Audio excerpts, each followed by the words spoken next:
Hello and welcome. Happy Friday, everyone. Happy to see all of you here so far. I've got a few people in the waiting room already. Hope you have had an awesome week. And I want to thank you so much for joining me on this Friday for just this, random live that I wanted to do. I've been meaning to get on LinkedIn Live and to hang out with some of you. So if you're here, please say hello in the chat. We're live on LinkedIn, YouTube, and X right now. So I'm hoping to see some familiar faces. But today, we're going to be talking about how to take your personal brand photos from awkward to awesome. Photos are something that we all need to dress up our profiles for our websites. Hey, Gabby. And just to create content and to help, professionalize what we're doing and what we're putting out there. And I'm always a big believer in that showing your face and helping people to see you and hear your voice and get to know you. That is one of the big components of building a brand. So thank you so much for joining. Hey, Maria. I can't see who this is for some reason. This just says LinkedIn user. So please identify yourself. I wonder if maybe like your profile has some privacy settings or something, or if that has something to do with me. But hello, friends. Great to see you. So, in true Friday fashion, we had a little bit of a technical difficulty here with my screen share. And Canva is wanting to crash whenever I put the presenter mode on. So that's always fun. So we're going to have to just do a little screen share inside of Canva, inside of my tab like this. Not ideal, but we're going to roll with it. All of the information is there. So, yes, let's go from awkward to awesome. Brittany's here. Yay. Brittany, I've been meaning to tell you, you spell Brittany the right way, the correct way, the Britney Spears way, which she's all over my office in here. So happy you're here. All right, but let's get started. I know a lot of you. I know Maria. I've seen some of you on Twitter and all the fun places. Brent, yes, Brent is here from the Pop Chat days. We're going to talk about Pop Chat. So, if you don't know too much about me, my name is Brienne. I'm a marketer and founder of a consulting company and where I do my freelance work. It's called 12 Stories Up. So, I'm always looking to take on new clients, primarily in the fitness and lifestyle industry. That's where my niche and background lies. I'm also an educator at the University of Florida in their graduate program. I teach branding and social media there. And I'm returning in the spring because I just had a baby 5 months ago. So I've taken the last 2 semesters off. I'm also the creator of the By Popular Demand newsletter. I'm a podcaster and the host of Pop Chat, which will be returning in January. And I also love to speak and present, which is why we're here. But enough about me. Today, we're going to cover how to make your personal brand photos feel less corporate and more authentically you, such as where to shoot, what to do, and what to wear. I mean, we always want to know what to wear. That's what holds me up when it comes to stuff like this. And we're also going to take some inspiration from SNL's bumper photos. Big fan of those. We're going to look at some examples and have a good time. So speaking of a good time, let's just go down memory lane here for a second. We need a little bit of nostalgia on this fine Friday. Of course, we've got some yearbook photos here. We've got Beyonce. Does anyone recognize this guy? I think it's clear as day, but let me know in the chat. And of course, Taylor Swift's yearbook photo. And to me, it seems like a lot of these headshots that we see on LinkedIn and, all over the internet, they feel like yearbook photos. And I don't know about you, but I hated picture day. Like, did anyone ever have a good photo, maybe besides Taylor Swift and Beyonce? Um, and then in the middle, any guesses? Let me know. Yeah, that's little JT, Justin Randall Timberlake. I don't know what grade he was in, but that's that's a little throwback. Hey, Anthony. Yeah, it's Justin. Michelle, is this you? I think it's Michelle. It just says LinkedIn user, but let me know. Yes, that's Justin Timberlake. And then we've also got a few more. I think these are also clear as day. Brittany didn't know. Yes, it was Justin Timberlake. Any guesses on these? I mean, they seem so easy to me because I looked them up, but these were a long time ago. Any guesses on the first yearbook photo?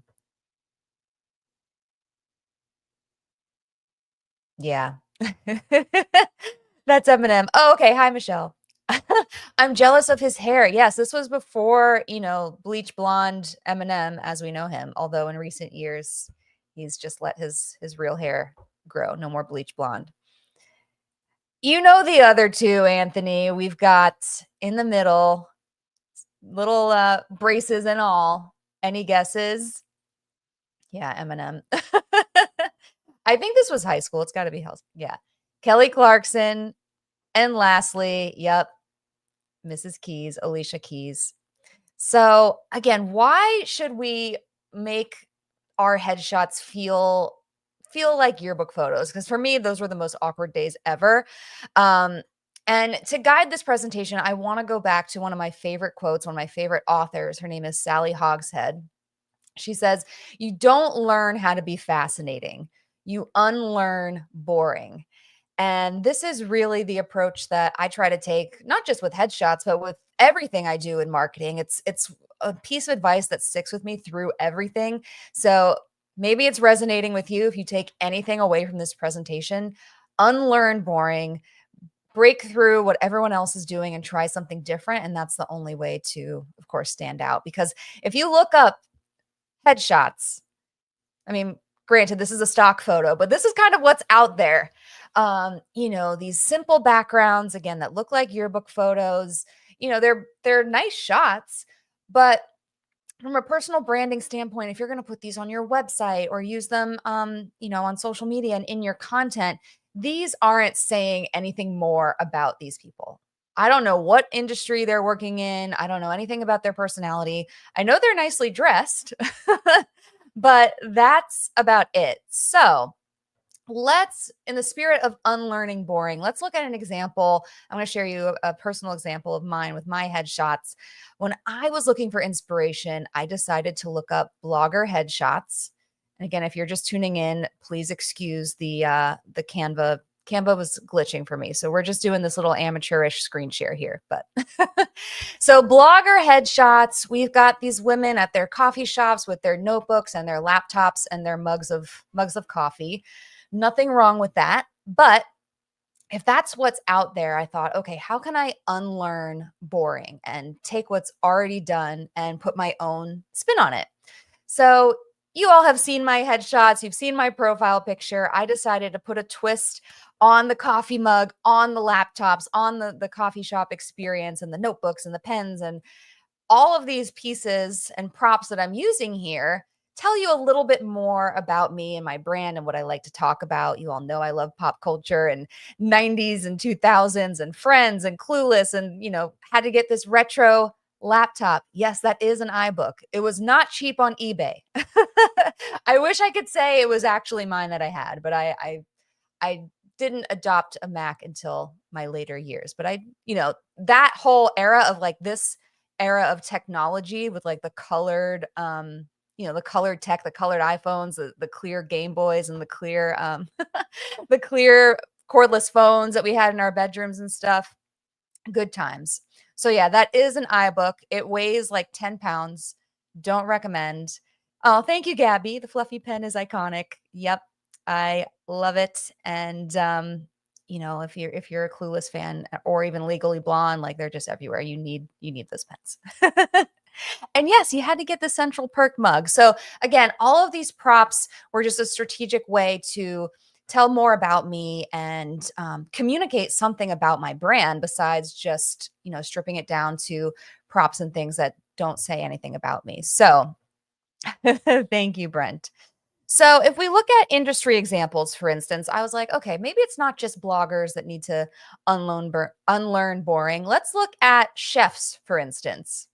Okay. These are some chef headshots. And, you know, is it just me where I feel like there should be some food, some food in these pictures or just a little bit of intrigue? They're all with their arm, not all of them, but many of them have their arms crossed. They're standing in their kitchens. Some of them have got scary knives.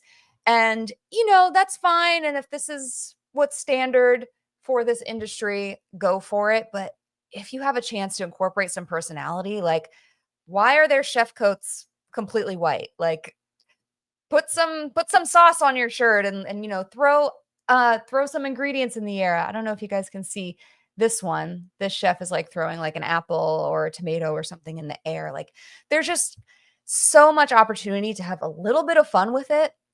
And it doesn't have to be completely out there. It doesn't have to be off the wall to be just a little more interesting. But, to just stand back and cross your arms and stand in the kitchen, or, we've got our hand on our hip against this plain black backdrop. Like, I want to give these chefs more credit that they have more personality than this. And yeah, these look like people dressed as chefs, not actually chefs. Yeah, like have some fun with it. Show me the chaos in the kitchen. Like I've seen The Bear. I know it's not really like this. Yeah, the arms crossed says assertive and confident, not necessarily a good cook. So I'm just a big believer that every photo should tell a story. Also, another industry example, I decided to look up meteorologists. We see them a lot. Okay, and maybe one of them, but one thing about these, like none of them are outside. Like they're not even in the elements. Like I get it. The news studio probably makes them do these button up corporate headshots, but have some fun with it. I always say, think like a kid again. Like, I want to see those meteorologists out in the rain with an umbrella or a raincoat, or just like, even just outside. Please be outside in the weather if you're going to tell me the weather. Yeah, throw a bit of carminess. Yes, back to those chef headshots, which that Carmi lookalike contest was hilarious in Chicago, if anyone saw that. So think like a kid again. This is, doesn't just go for, the meteorology example and stepping outside and playing in the rain, but I think when it comes to creativity in general, if we think like a kid again, if we, let our imaginations run wild and question, those edits to our ideas, you don't want to tame your idea so much that it's lost what's made it interesting and unlearning boring there. Hey, Chris. Chris says the best thing we did at the library where I was, they let a local photography company that specializes in selling stock photos take their stock photos in the library. They got stock photos to sell, and we got to give them some guidance on photos we wanted for our stuff. Oh, that's cool. So they were like completely tailored. So you got your own set of, really polished, nice photos. That's awesome. Okay, so what's my next slide here? So think like a kid again. I love this reference. I've shared it on LinkedIn, so you might have seen this before. But if you've ever seen Billy Madison, when he goes back to first grade and he tells Miss Lippy that he wants to draw a blue duck because he's never seen a blue duck before and he just wanted to see a blue duck, like we we need to let our imaginations go there with more things, and not just conform and edit and tame our ideas because we think that's what the industry wants and what the example should be. Like you want to break the mold. Anthony says, I hired a photographer who spent hours with me taking photos, got cool photos that I actually like. Yes, perfect for your YouTube channel. Everyone go follow Anthony's YouTube channel. He is a really talented musician. Anthony, please drop the link because I want to see those photos. So exactly.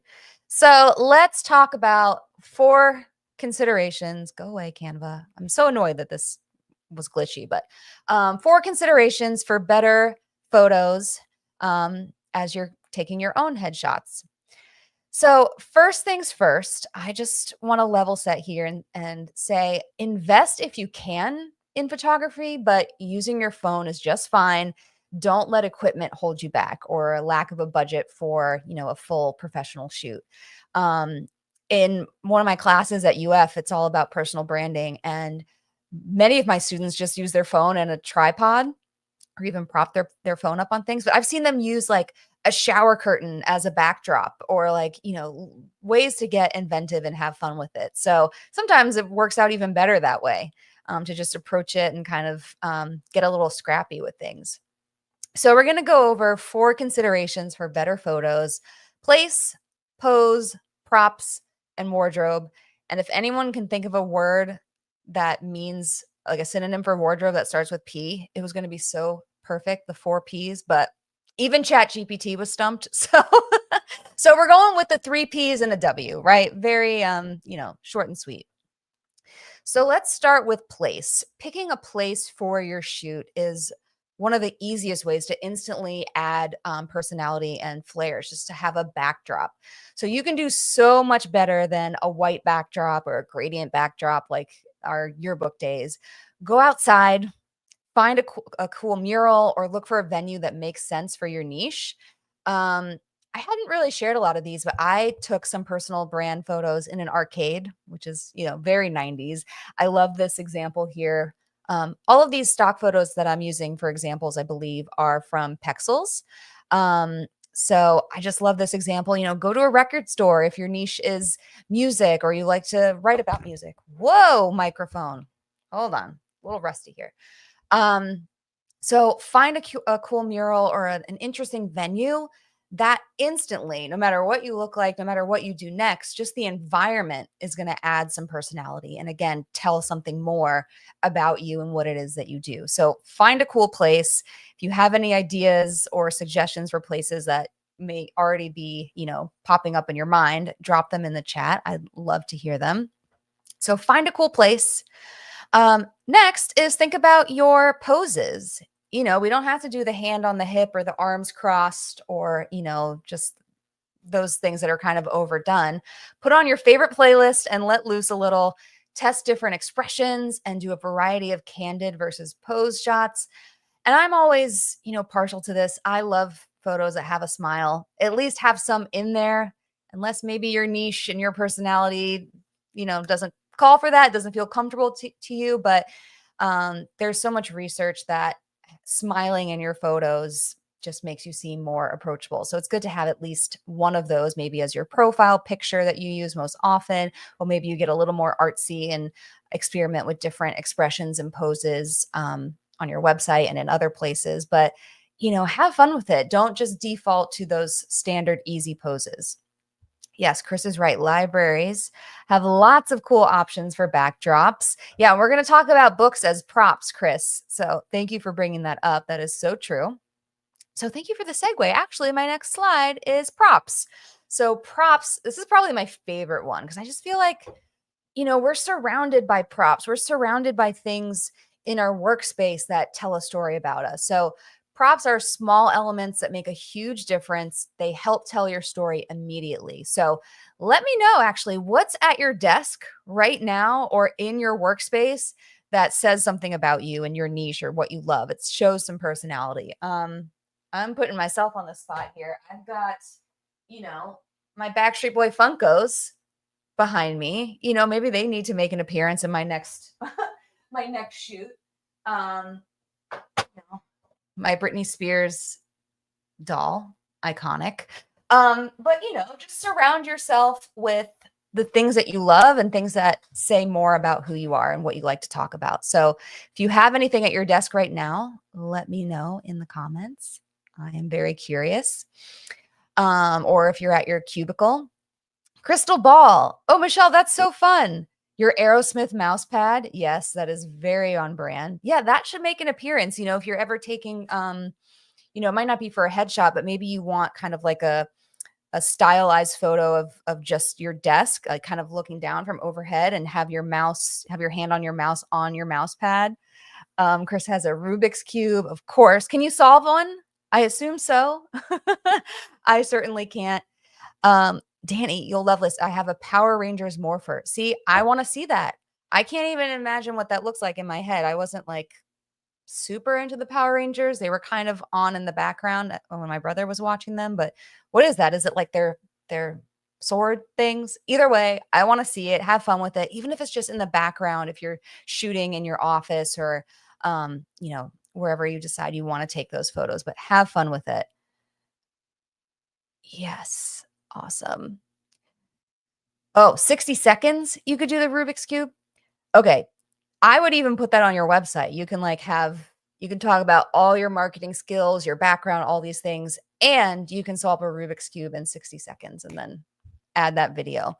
And it's little touches like that. Chris, I know you're on the job hunt, so if anyone knows of anything, but like little touches like that, they say so much about you. Even when we're hiring, we don't want to just exclusively hire someone that just has the skills. Like we want to, enjoy who we work with and work with people who are fun and can have a sense of humor or just, are not be so corporate and robotic, So I would even think about putting that on your website if you have a portfolio or post it on LinkedIn for all I care. I will be liking it and sharing it. Okay, so lastly here, the three P's and a W, we have the wardrobe. So get in your element, ditch the boring black blazer. That is a tongue twister, boring black blazer. Choose colors or patterns that reflect your personality or accessories, earrings, statement earrings, colorful glasses, or a vintage tee, a concert t-shirt, anything that helps people learn more about you. There's an opportunity there with your wardrobe, and I think we're quick to have throw on a black blazer. In fact, one of my students, for this assignment, I have them create personal brand photos, and one of my students submitted hers before she watched the lecture because I hadn't held it yet. It was a live lecture, and she submitted them, and her niche was race cars and like NASCAR, and she submitted black blazer photos for her headshots. And I said, I think you're going to want to resubmit these after the lecture. And sure enough, after the lecture, she actually went outside, did some stuff with race cars or on a track and did some cool things. And it didn't suit her niche. But for some reason, our minds and our creativity default to, okay, these are my professional headshots. Let me throw on this blazer that I never wear. So have fun with it.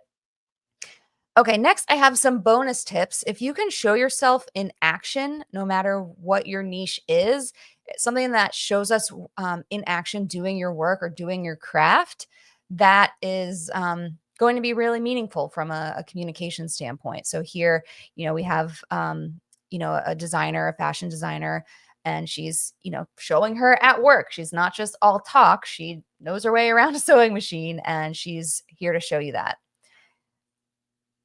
Danny Quinn, it's their belt buckle. Oh, yeah, that makes sense. Okay, yeah, I am familiar with that.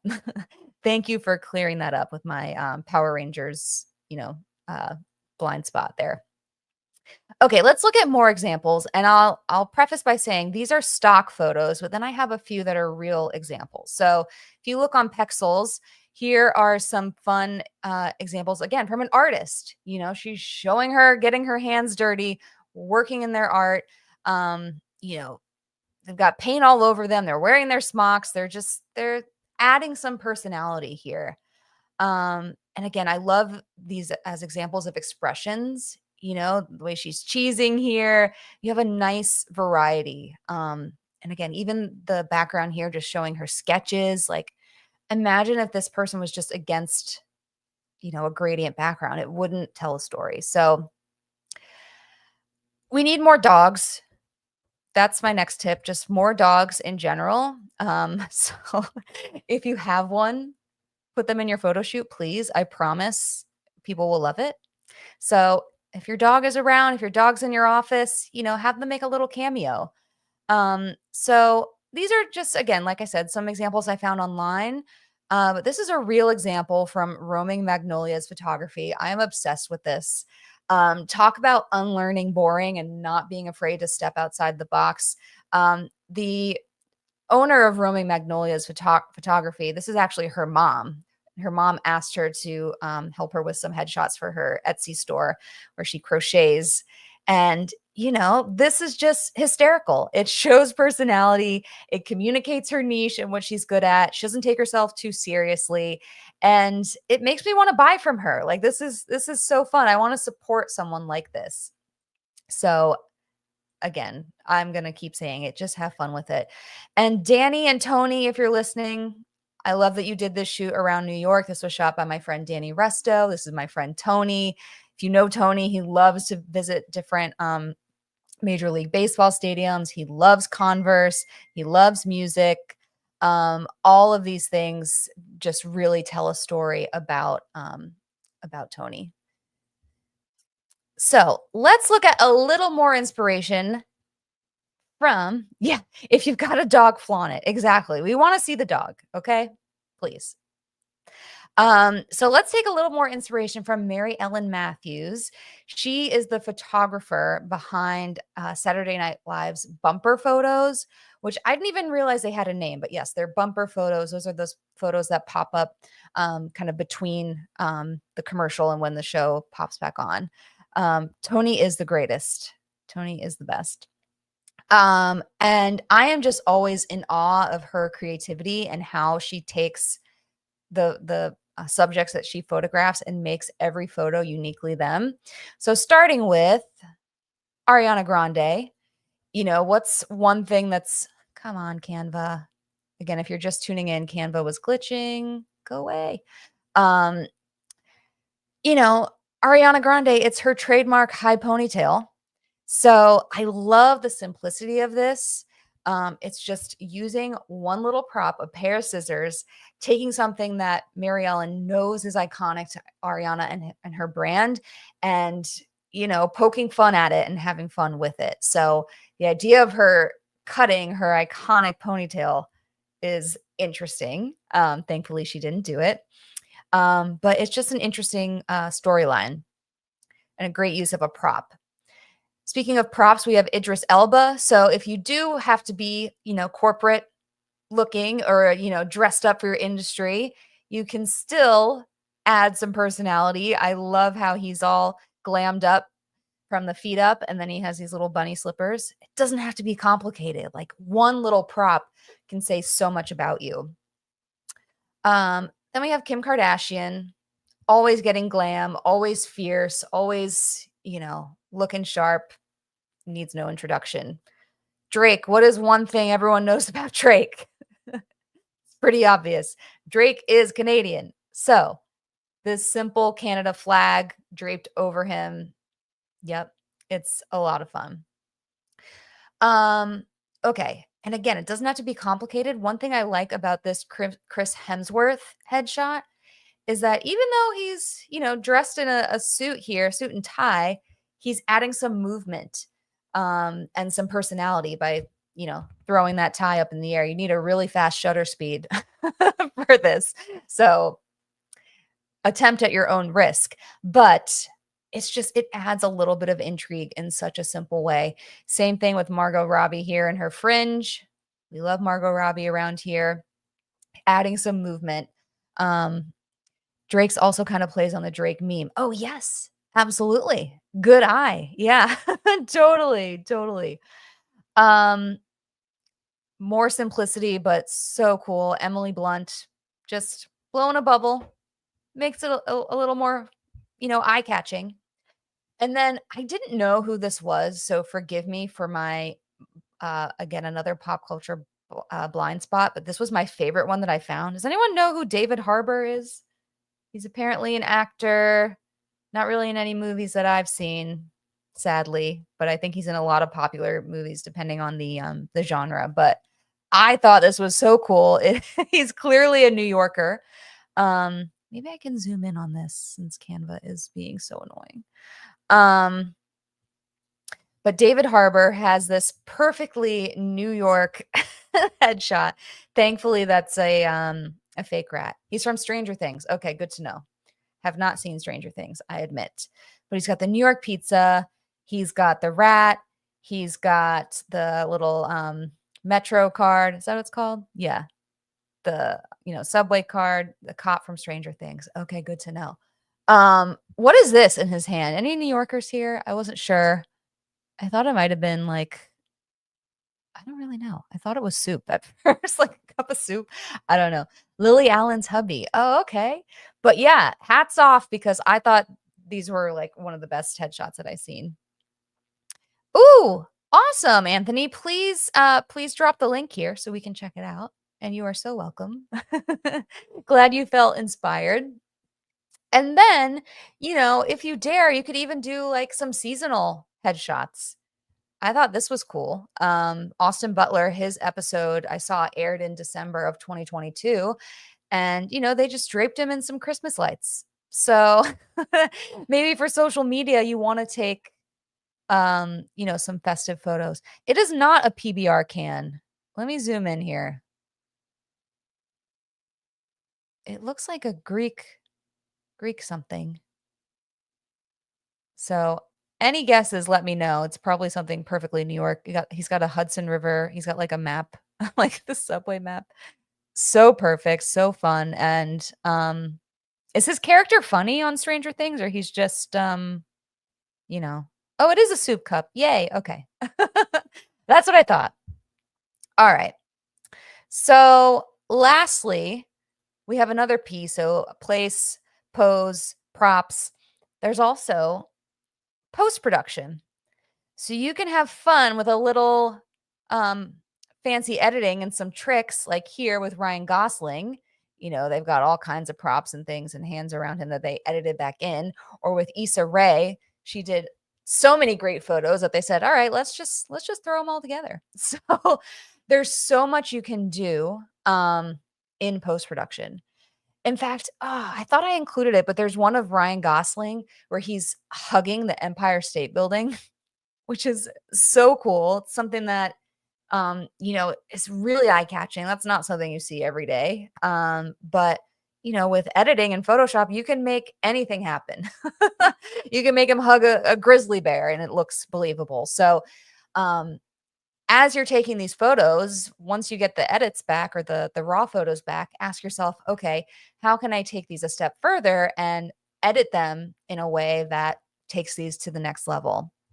So I am excited to see your photos. That is all I have for you today. That is a wrap. But to summarize, use your favorite things as props, your dog, your favorite books, anything that tells people more about you. Scout out places that tell your story. Wear clothes that make you feel comfortable and match your personality and your style. Add action and movement and let your imagination run wild, especially in post production where you can Photoshop anything in there. And as Sally Hogshead says, overall, we just want to unlearn boring. So I hope you enjoyed this. If you did, please continue to like and follow and check out my newsletter called By Popular Demand. It comes out every other Thursday. So it'll be in your inbox next week. Any questions, any thoughts? Anyone feeling inspired to redo their photos as they head into the new year? Might be a fun little New Year's resolution.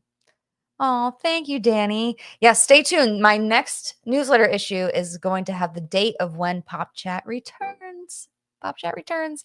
Thank you all so much just for your patience and for sticking with me through this crazy postpartum period. I'm going to stop sharing my screen here. But it's good to be back. And I'm always going to have at least this hour, 1 o'clock to 2 o'clock, blocked off on my calendar. I have a little childcare. My husband works from home on Fridays, so he's back to help me with getting Pop Chat off the ground. So thank you, Michelle. Thanks for joining. I'll leave another minute or two for any questions or thoughts or anything else anyone wants to share on this topic. But so great to see you all. Chris, Danny, Anthony, thank you all so much for joining. And did you like this format or should I just stick to tweets? I don't know. I like being live. I like having you here. So I think I'm going to show up on LinkedIn Live a little more. All right, everyone. Thank you so much for joining. It means the world. They always say, consistency is so important with content creation. So it's like if you take 6 months off where you're not really creating as much, is your audience going to stick with you? So it means a lot to me that you all were here tuning in. So I'll see you soon. Thank you so much. And if you take any headshots, I want to see them. So catch you next time. Thanks, everyone. Happy Friday. Have a great weekend. Bye.